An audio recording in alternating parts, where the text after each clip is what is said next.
Everybody, welcome back to my channel, Done Dirt Cheap Makeup, and today we're going to be looking at the new Hard Candy Velvet Mousse Matte Lip Colors. They do have 7 colors in the whole collection, and I have every shade to show you. I am going to do lip swatches so you guys can see the whole range on my lips. I have light to medium skin tone, probably more on the light side of medium, if that makes sense. So I'm going to go ahead and get started. The shade that I'm wearing right now on my lips is actually 2 of them combined. At first I put the nude one on, and then I added a little bit of this red color. I don't know, just to kind of change it up a little bit. I do like the nude shade, however, on its own. The first shade I'm going to be showing you is the red one, and this shade is called Tulip. So we'll go ahead and apply, maybe I'll do darkest to lightest this time, I don't know.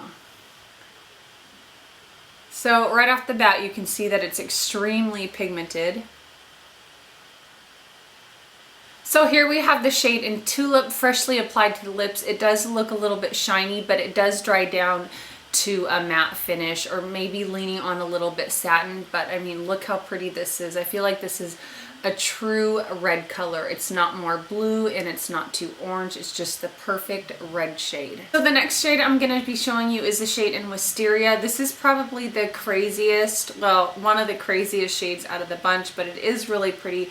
It's just a really deep, deep purple color.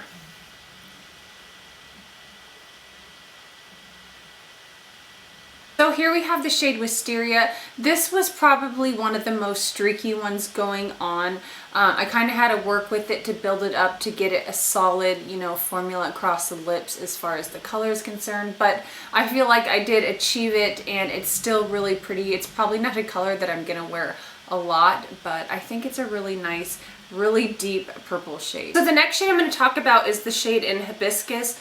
This is a neon, like crazy neon coral color. It's really pretty, but it's not that wearable. So I mean, you can see how neon it is. Oh my goodness, it is really pretty though. So here we have the shade in Hibiscus. This is a neon coral color, and this shade in particular was probably one of the worst, most streakiest ones going on. I really had to kind of work with it. Put on a few layers, and I can kind of see this purple one underneath because it does leave a stain. So keep that in mind. I don't know, this one was just okay for me. The color is really pretty, but the formula was just really streaky. So the next shade I have to show you is called Dahlia. This is a really pretty, like, plum reddish mauve color. It's really deep, and this kind of shade right now is really popular, so you guys will probably like this one. See how dark it is? It's like just so dark. There's like, it's like brown plum. I don't even know how to describe it, but it is really pretty. So here we have the shade in Dahlia. It's such a pretty, just deep color. There's like, I can detect red, plum, there's brown. It's just really dark. And I didn't have any problems with this one going on. No streakiness or anything. One application got me this nice rich color. So the next color we're working with is called Cherry Blossom, and this is just a mid-toned pink. Super pretty. It is one of my favorite colors that they came out with.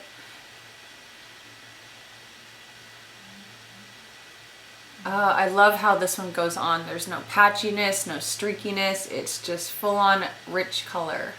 So here we have the color in Cherry Blossom. Like I said, this is one of my favorites out of the line.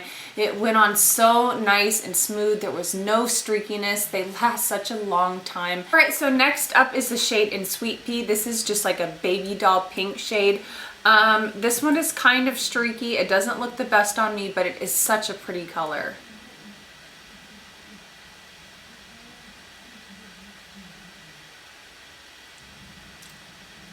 Yeah, this one is definitely more streaky than the last one I tried on. So here we have the shade in Sweet Pea. As you can see, it's such a sweet baby doll color. It's really girly. It yellows my teeth a little bit, and it did go on a little bit streaky.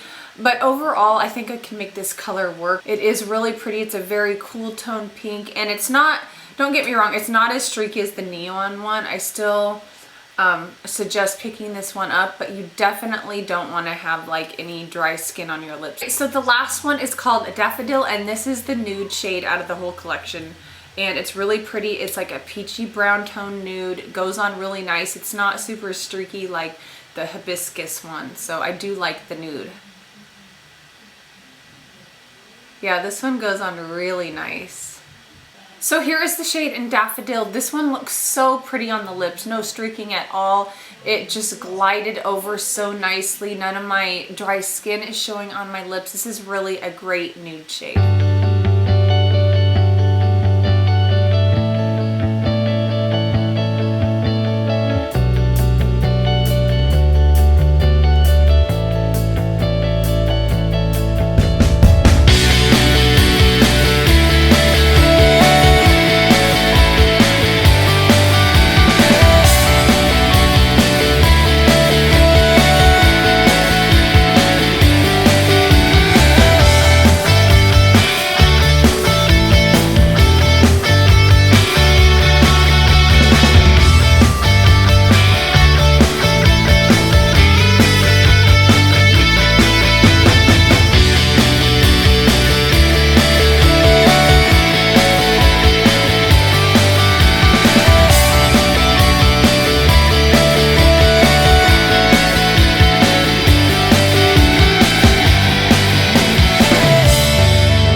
Can see the colors are super pretty. The ones that I would suggest staying away from or just kind of warning you about are the darkest, the purple one in Wisteria, the pink one, Sweet Pea, and then especially the one in Hibiscus. This was so streaky.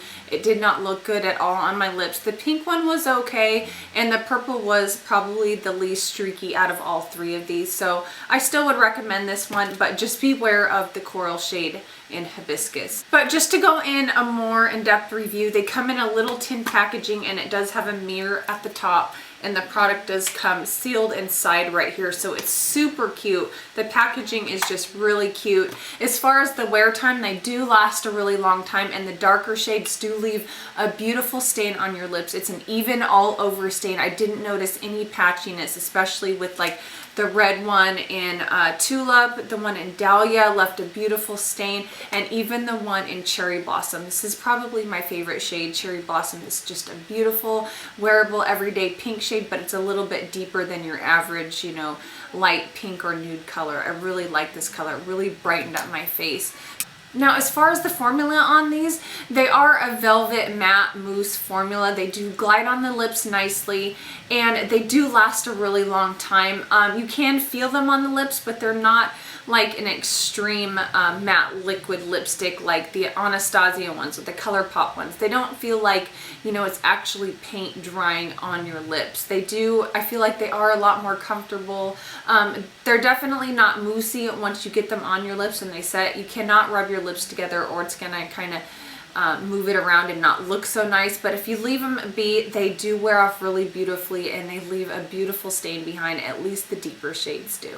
Now, something to take note of, these are matte liquid lipsticks, so you're definitely going to want to exfoliate your lips. However, they don't show skin and dry stuff on your lips like the average liquid lipstick do. I do feel like they're more forgiving in that aspect. Do take about an hour to completely dry, and they're not completely transfer proof, but once you wear them on your lips for about an hour, I feel like the transfer is very minimal. So I highly recommend these. I mean, the packaging's cute. They smell like vanilla cupcakes or cake or candy or just something that smells amazing. And they last a long time, especially the darker shades. So I highly recommend these. These are only $6 at Walmart. Anyways, guys, that wraps up this video. Please like and subscribe if you haven't, and I will see you next time. Bye, guys.